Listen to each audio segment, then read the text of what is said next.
500 বছর ধরে হারিয়ে যাওয়া সেলাইয়ের এক চমৎকার কৌশল, যা শিখলে আর কখনো দর্জির কাছে যেতে হবে না।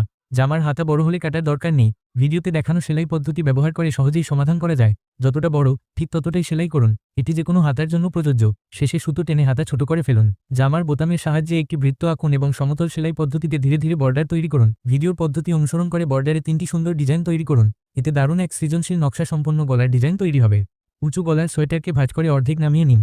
গলার মাঝখানে 2টি ভাঁজ দিন এবং ডাবল সুতো ব্যবহার করে ভিডিওতে দেখানো পদ্ধতিতে 18টি সেলাই করুন। প্রতিটি সেলাই একই পদ্ধতিতে করুন। একটি মণি যোগ করুন এবং দুই পাশে 10টি সেলাই করুন।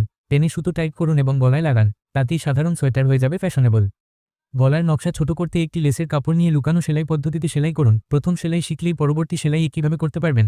শেষ সেলাই হালকা টান দিয়ে শেষ করুন। লুকানো সেলাই পদ্ধতিতে গলার ডিজাইন বদলানো যায়। একই পদ্ধতি ব্যবহার করে প্যান্টের কোমর ছোট করে নিন। ভিডিওতে দেখানো পদ্ধতিতে ধীরে ধীরে সেলাই করুন। শেষে হালকা টেনে কোমর ছোট করে ফেলুন। আমাকে ফলো করুন এবং নতুন নতুন সৃজনশীল আইডিয়ার জন্য সংযুক্ত থাকুন। 500 বছর ধরে হারিয়ে যাওয়া সেলাইয়ের এক চমৎকার কৌশল, যা শিখলে আর কখনো দর্জির কাছে যেতে হবে না।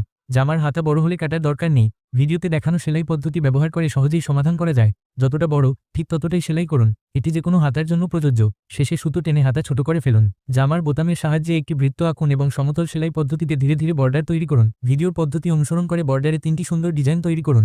এতে দারুণ এক সৃজনশীল নকশা সম্পন্ন গলার ডিজাইন তৈরি হবে। উঁচু গলার সোয়েটারকে ভাঁজ করে অর্ধেক নামিয়ে নিন।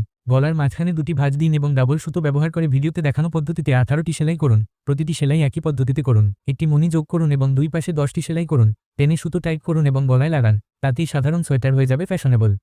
গলার নকশা ছোট করতে একটি লেসের কাপড় নিয়ে লুকানো সেলাই পদ্ধতিতে সেলাই করুন। প্রথম সেলাই শিখলেই পরবর্তী সেলাই কিভাবে করতে পারবেন। শেষ সেলাই হালকা টান দিয়ে শেষ করুন। লুকানো সেলাই পদ্ধতিতে গলার ডিজাইন বদলানো যায়। একই পদ্ধতি ব্যবহার করে প্যান্টের কোমর ছোট করে নিন। ভিডিওতে দেখানো পদ্ধতিতে ধীরে ধীরে সেলাই করুন। শেষে হালকা টেনে কোমর ছোট করে ফেলুন। আমাকে ফলো করুন এবং নতুন নতুন সৃজনশীল আইডিয়ার জন্য সংযুক্ত থাকুন।